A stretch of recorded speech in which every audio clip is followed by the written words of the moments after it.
네, 오늘 부자들의 경제신문에 있는 데부터 함께 할게요. 한국투자증권 아임레스타 김성훈 팀장입니다. 팀장님, 안녕하세요. 네, 안녕하세요. 네, 저희 삼성바이오로직스 얘기부터 네. 발빠르게 해봐야겠습니다.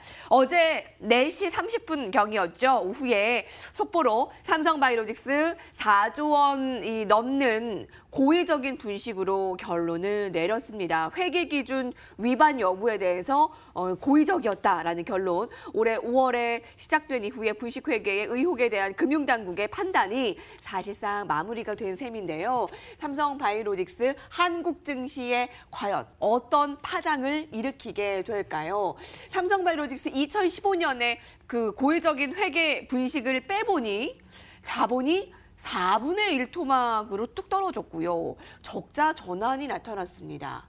분식회계 후폭풍, 삼성바이오 3조 일감은 어떻게 될까가 큰 이슈가 되고 있고요. 증선위에서 4조 넘는 분식회계 결론, 대표는 해임되고요. 검찰 고발 상태입니다. 거래는 정지되고요. 한 달 이상이 걸릴지 이 거래 정지의 기간에 대해서는 알 수 없습니다. 내용을 좀 더 자세히 보실게요. 4조 5천억 원에 이르는 고의적인 분식 결론, 단기적인 바이오 업황 투자 심리 악화 예상되고요. ELW 등 다른 여타 연관된 증권 상품의 거래 정지도 불가피해 투자자들의 불편이 예상됩니다. 여러분, 어제 4시 반 이후에 그 거래 그 외의 시간 외 거래의 상황을 보셨어요. 변동성이 상한가에서 하한가로 크게 변동성이 깊었습니다. 이 사항들 어제 좀 어떻게 보셨나요? 예, 뭐 이제 삼성 바이오로직스가 결론이 난 이후에 가장 우리가 또 그 관심 있게 봐야 될 건 기타 이제 셀트리온이라든가 이 바이오 업종의 이런 악재가 그게 잣대가 영향이 되겠군요. 그렇죠. 오늘 커지느냐 그런 것을 볼게요. 제가 보고 있었는데 네.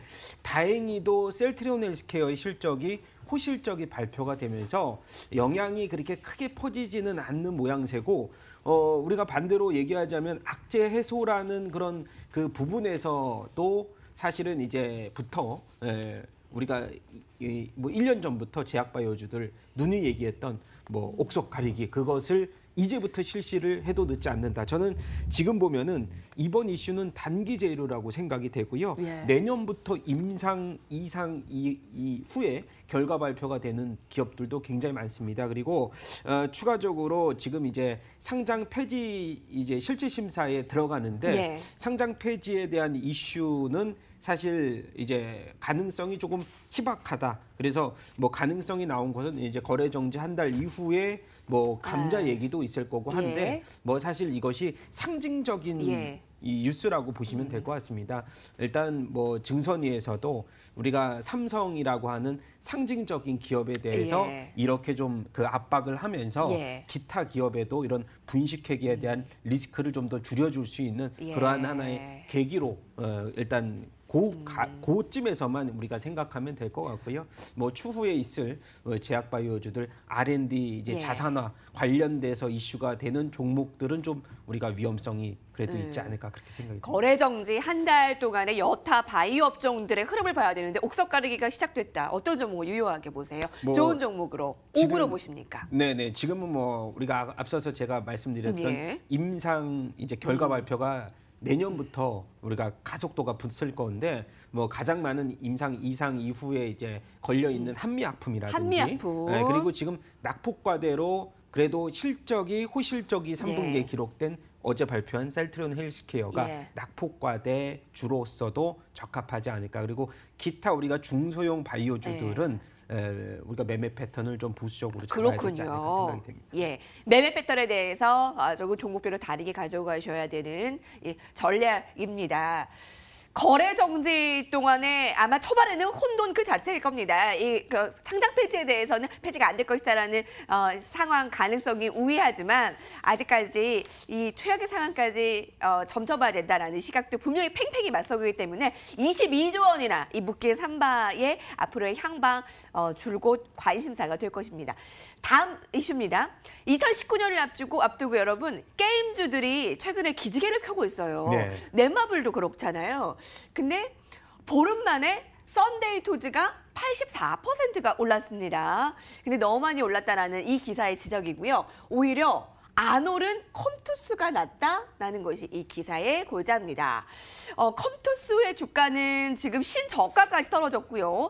썬데이토즈는 그룹 내 다른 회사가 발표한 게임의 흥행에 덩달아 주가가 다시 오른 상태입니다. 게임주의 주가를 가장 크게 움직이는 것은 신작 기대감인데 썬데이토즈가 신작을 준비 중이지만 신작 모멘텀을 받기는 어렵다. 올해 예상 실적 기준 PER이 10배에 불과한 컴투스가 더 매력적이다라고 전해지고 있는데요. 자, 증권사들의 목표 주가를 한번 볼게요. 상승 여력으로 봤을 때 컴투스 28에서 64%가량, 썬데이토즈 16%가량입니다.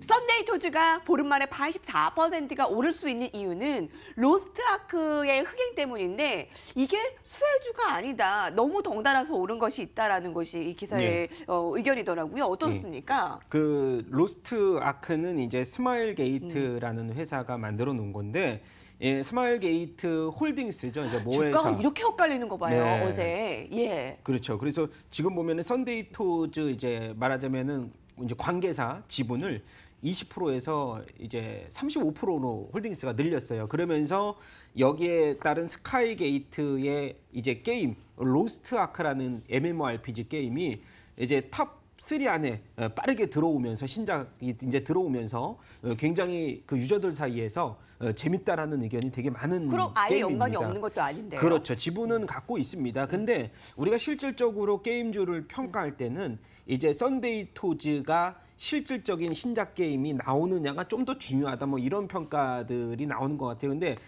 지금에 와서 썬데이토즈와 컴투스를 지금 비교하자면 썬데이토즈는 이미 주가의 랠리가 반영이 되었다. 반영이 많이 된 네. 상황이고 썬데이토즈는 스카이랜더스라는 올해 너무 초부터 이제 마케팅을 많이 한 스카이랜더스라는 게임이 계속 출시가 뭐 올해 여름이다 아니다 뭐 그리고 우리가 확정된 것은 내년 1월에 글로벌 이제 신작이 출시가 되니까 이것이 연기 지연될수록 주가의 하락폭은 좀 더 커지는 것이고요. 이와 이제 상대적으로 넷마블이라는 이제 우리가 넷마블과 NC소프트가 네네. 대장주인데 이런 업종들도 게임 업종들도 3분기 실적이 부진하더라도 신작 모멘텀 이슈가 빠르게 나오면은 그러한 모멘텀을 우리가 주가가 네. 선반영을 하는 그런 상황이 있기 때문에 제가 봤을 때는 지금 상황에서 본다면 컴투스도 얼마 안 남은 내년 1월에 게임 신작이 일단 확정이 됐기 때문에 추세적으로 더 하락을 한다면은 뭐 더도 없는 매수 매력이다. 예, 그렇군요. 그렇죠. PR이 10배 불과한 컴투스. 사실 신작이 늦춰지면서 신저가까지 떨어졌는데 떨어질 만큼 떨어지고 이제 매력이 더 많아졌다. 그렇죠. 리스크보다. 그러면 보름 만에 84% 오른 썬데이토즈보다 이미 선반영된 썬데이토즈보다 컴투스가 낫다라는 데 좀 동의를 하시는 거네요. 동의하죠. 이 기사에. 예, 매력도가 더 높은 컴투스 알아봤습니다. 게임주 혹시 가지고 계신 분들, 여러분들이 가진 게임주들 좀 기지개를 2019년 앞두고 키고 있는가 궁금하네요. 살펴보시죠. 역사적 저점을 논하는 데 있어서 이 종목을 빼놓을 수가 없습니다. 한국전력이죠. 어떻게 떨어져도 이렇게 떨어져요.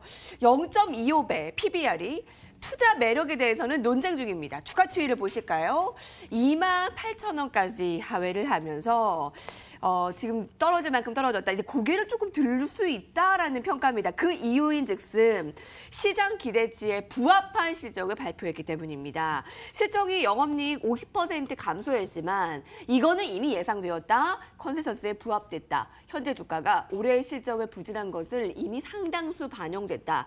올해 실적이 최악을 기록했는데 그것을 이미 예상했고 기저효과를 고려하면 현재 긴 호흡의 매수 전략 여전히 유효하다라는 것이 이 기사 얘기하고 있는 부분입니다. 어떻게 보세요, 여러분? 3개월에서 후개월 후행 반영되는 점을 감안하면 그러니까 유가와 석탄 가격의 하락분이요. 지금이 저가 매수의 타이밍이다라는 의견도 있고요. 분명히 보수적인 투자 관점도 팽팽히 맞서고 있습니다. 대외 변수의 변화에 의존할 수밖에 없기 때문에 아직은 보수적이다. 이 의견에 어느 쪽에 한 표를 두시겠습니까? 네, 일단 일시적인 이제 흑자 전환이라는 말은 동의하고요. 하지만은 우리가 지금 한국전력이 주가 수준과 수급으로 봤을 때는 우리가 접근해도 될 만한 타이밍까지는 왔다고 이제 생각이 되고요.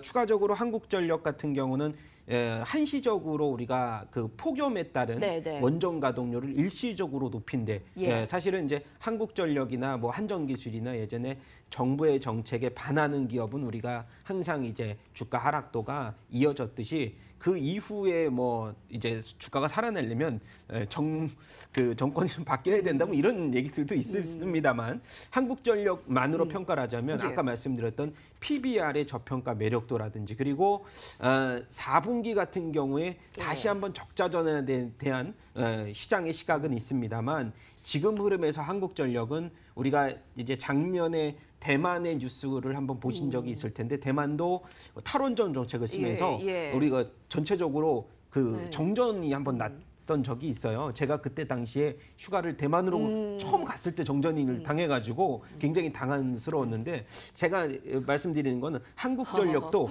이러한 수순을 밟은 우리나라 같은 경우 이런 수순을 밟지 않으려면 원전 가동률을 당분간은 신재생 에너지의 성장 속도는 당연히 동의하지만 네. 탈원전에 대한 그 속도는 제가 봤을 때는 좀 조금 더딜 더, 것이다?